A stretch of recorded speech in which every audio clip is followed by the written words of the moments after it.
comando ditatorial, autoritário, é como ele vai crescer. Porque ele não precisa de licença nenhuma, ele precisa criar ruas, ele precisa criar caminhos para expansão, para logística, que foi exatamente o que os, vamos falar assim, de Vargas, vamos falar assim, a nossa época para frente, que a gente construiu as estradas aqui no Brasil. A gente só parou depois, né? Mas a China fez isso, construiu as estradas, construiu o prédio. Então essa foi uma linha assim que a gente viu e falou, cacete, meu, não tinha nada aqui. Shenzhen era um mangue, quando você vê é mais high-tech que Manhattan. Tipo, o Denner mesmo falando, ele chegou em Xangai, eu lembro dele parando, olhando e falou, cara, isso aqui é melhor que os Estados Unidos, não tem como. Porque eles estão num nível de infraestrutura absurdo, investimento infinito. Então isso aí, principal diferença. Agora sim, e do povo? Mudou totalmente a mentalidade do chinês. Porque o chinês, ele sempre teve essa característica de trabalhar, que é o 669, né? E até comentar sobre isso, que enquanto no Brasil... Desculpa, 996, falei ao contrário. Que a gente discute escala 6 por 1, lá tem esse sistema, né? Que são 6 dias na semana, você trabalha das 9 às 9, né? 12 horas por dia.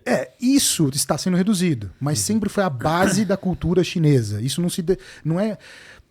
significa... É um tópico que dá pra gente falar, porque depende de opinião para os brasileiros ou outros estrangeiros que têm opinião para lá, eles não são os mais produtivos, dependendo da posição que eles estão.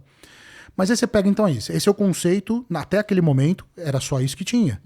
Quem trabalhava mais, quem se dedicava mais, era o que crescia. Não muito diferente do Ocidente tradicional, aqui, vamos falar assim, 20 anos atrás, antes da era da tecnologia, né? Quem tem mais horas se dedica mais.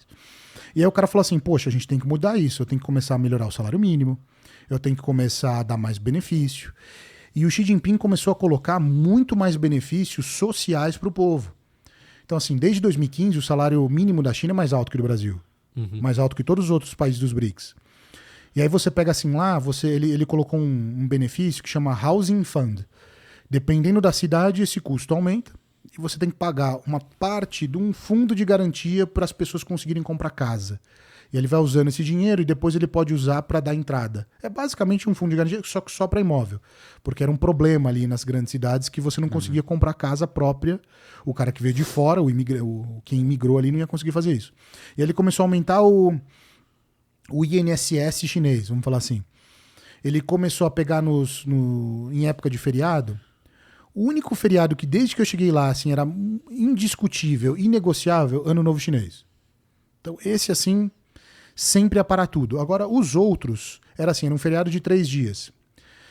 Quem queria ganhar dinheiro estava lá. Estava trabalhando, tinha um feriado, talvez tirava folga de um dia, trabalhava os outros 2. A Golden Week, que é o aniversário do Partido Comunista em outubro, 1º a 7 de outubro, eles paravam assim um pouco e dava para... Agora, nesses últimos, esquece. Tipo, para mesmo. Tanto é que agora a gente estava na última feira, tem um feriado de 1º de maio, de aniversário do trabalho, eles também têm esse feriado. E é no mesmo dia? Que começa o primeiro dia da feira, vamos falar assim, né? Aí... E assim, sempre a gente fez isso e visitava as fábricas no mesmo dia. Dessa vez, 1, 2, 3, que são os feriados, não tá fechado. Parou, feriado? Galera foi descansar. Fechado. Algumas funcionam, sim. Na feira estava funcionando? Sim. Mas está mudando um pouco do conceito de mentalidade de que eles, assim, eles eram só o povo que trabalhava, o povo de mão de obra barata, o povo que sofria, e não é mais bem assim. Tipo, isso é o principal ponto. Você vê a mudança do empoderamento deles perante ao mundo, né? E é claro que existe muito mais disparidade social na China do que no Brasil. Assim, você tem gente muito rica e gente miserável. Só que lá tem muita gente e eu convivi muito com o lado das pessoas da classe média. Vamos falar assim, a China tem a maior classe média do mundo, né? Você tem 500 milhões de pessoas na classe média com renda de 17 mil dólares, vamos falar assim, né? De anual. É ruim isso?